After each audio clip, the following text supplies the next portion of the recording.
नमस्कार साथियों यूपीआरटीओ के थ्रू संचालित बीएड कार्यक्रम के फर्स्ट सेमेस्टर के प्रश्न पत्रों की हम लोग चर्चा कर रहे थे। उसके क्रम में आज हम लोग दूसरे पेपर की चर्चा करेंगे कि जो बीएड फर्स्ट सेमेस्टर का दूसरा पेपर होता है यानी कि E2, जिसका शीर्षक होता है समकालीन भारत एवं शिक्षा, कंटेम्प्रेरी इंडिया एंड एजुकेशन, इसका शीर्षक है।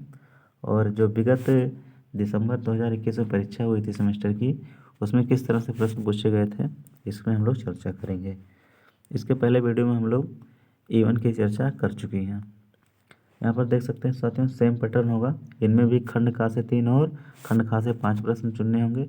कुल 8 प्रश्नों के उत्तर देने हैं। कुल 14 प्रश्नों में से 8 प्रश्नों के उत्तर दिए जाने हैं। देख सकते हैं साथियों किस तरह से क्वेश्चन आया था E2 में कि वर्तमान परिप्रेक्ष्य में शिक्षा के अर्थ तथा संप्रत्यय की विवेचना कीजिए। राष्ट्रीय शिक्षा प्रणाली के निर्माण में राज्य तथा सरकारों की भूमिका को बताइए। और दूसरा प्रश्न है कि शिक्षा के विभिन्न पक्षों पर अरविंदो तथा विवेकानंद के शैक्षिक विचारों की तुलना कीजिए। और अगला क्वेश्चन था कि अर्थ संकेतकों तथा मानकों के आधार पर शिक्षा की गुणवत्ता के मुद्दों की विवेचना कीजिए। और अगला क्वेश्चन था कि शिक्षा के विशेष संदर्भ में भारतीय दार्शनिक विचार क्या हैं, उनकी विवेचना कीजिए।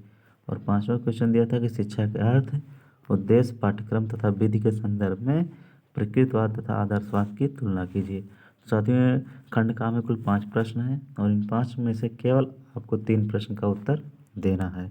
इसके बाद खंड खा पर आते हैं साथियों, जिसमें कुल जो है 5 प्रश्नों के उत्तर देने होंगे, केवल और केवल 5।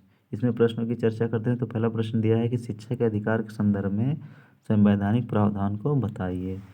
गांधी की बेसिक शिक्षा प्रणाली पर एक संक्षिप्त टिप्पणी लिखिए। और अगला प्रश्न है कि टैगोर के शैक्षिक योगदान का संक्षेप में विवेचना कीजिए। और 9वां क्वेश्चन दिया गया है कि गिज्जू भाई के शैक्षिक योगदान का संक्षेप में वर्णन कीजिए। और अगला है कि यथार्थवाद, प्रकृतिवाद तथा अस्तित्ववाद से आप क्या समझते हैं, संक्षेप में बताइए।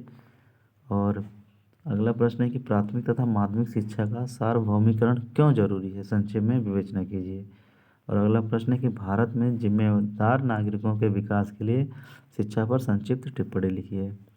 और अगला प्रश्न होगा साथियों कि पर्यावरण संरक्षित करने में शिक्षा की भूमिका की विवेचना कीजिए।